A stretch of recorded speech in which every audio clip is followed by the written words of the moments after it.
Need Your Kill.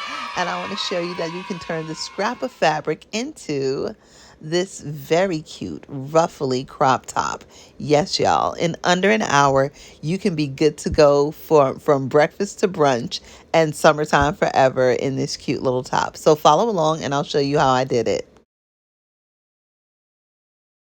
The first thing you want to do is measure your chest size divided by 2 and then add 2 inches. So mine was 21 inches and then I made the length of it 27 inches because I wanted a sort of long crop top. And then I'm going to go ahead and serge the edge of this whole piece of fabric so that it doesn't fray. I use the serger because it helps keep the garment looking clean on the inside, as well as it helps with hemming. You don't need it, it's not a deal breaker, but if you have one, I definitely use it. So the next thing I do is I fold the top and bottom part of the fabric to begin to create the casing and ruffle for both the top and the bottom. Now here's where the serge machine came in handy. Where I serged on the top, I simply flipped it under and pressed it down, and I'm going to do that on the bottom as well. Now on the top, you'll see that I came down about 3 inches on the top, and then I used I came up 7 inches from the bottom to create the ruffle, because not only are you creating a ruffle, but you are also creating casing for the string to go through the top and the bottom. So you want to make sure that you give yourself enough room. Now here's where I gave myself a little bit more leeway. Because I had 27 inches of fabric in length, it gave me the option to make the top ruffle and the bottom ruffle as long or short as I wanted to. So I adjusted accordingly. Now here you see me using the bottom, and that's me folding the bottom just to make sure that I did the same thing to the bottom that I did to the top. Another thing to note is you definitely want to press your garments while you are setting it up to make sure that you don't sew anything lumpy and bumpy and that it falls perfectly. I did a little draping on my dress form to make sure that it falls right.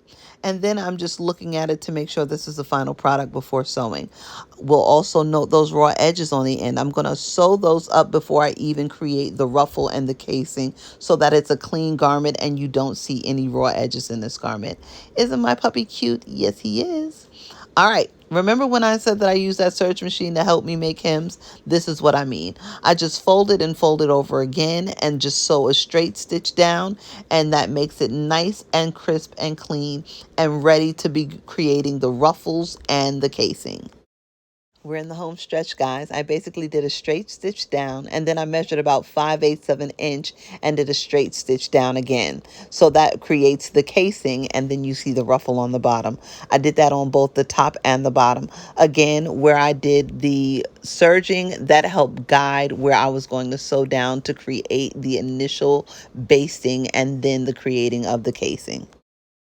After we finish making our top and bottom ruffles and casing, all we're going to do is press it out to make sure that it is lined up correctly and it's crisp. And then it's on to the string making. Cut out 2 long strips of your choosing length. You're going to flip it over right sides together and serge it down or sew it down. You do want to make sure that it's over 100 inches though, because you want to have enough to go through the shirt and through the bottom and around your back and back. Now I have a strap tool. If you don't have that, you can use a safety pin, or you can use string. You just want to make sure that you have something to pull through your shirt to gather it together. We're at the final step. Once your string is done, you're going to pull it through the top part of the casing, gather it, and then you're going to pull it through and bring it through the bottom parts of the casing to bring it to connection. I like to do a crisscross because it holds me better, but you can do it any way you want as long as it gathers at the bottom for you. That's it, y'all. This is the whole thing. I hope you enjoyed it. I hope it was easy to follow along. This is the perfect little quick thing to make. It is easy. It's cute. It holds you well. You don't need a bra with it. You can wear it with a t-shirt if you like. But this is the perfect little crop top just to be cute and say you made it. So please like and share. Let me know what you think. Let me know how you like the project.